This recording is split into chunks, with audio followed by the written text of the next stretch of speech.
Stand with feet about 3 to 4 feet apart depending on your comfort. Hands by your sides. Turn your feet outwards with the toes pointing away from the body. Bend your knees and make sure they are vertically aligned with your second toe. Ideally, the thighs should be parallel to the ground. Bring both your palms together above your head and gaze forward. Hold this position for 15 seconds.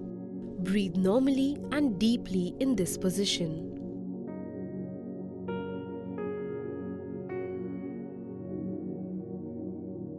To come out of this asana, straighten the knees, bring down your hands and step the feet back together.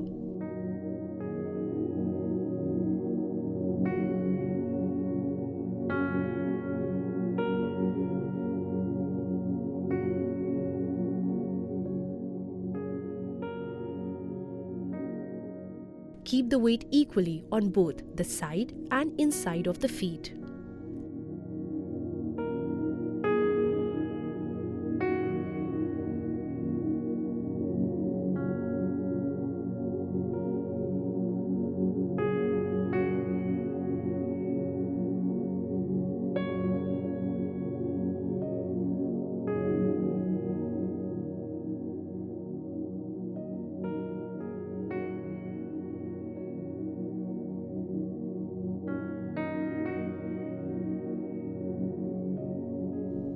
Do not shrug or tense the shoulders.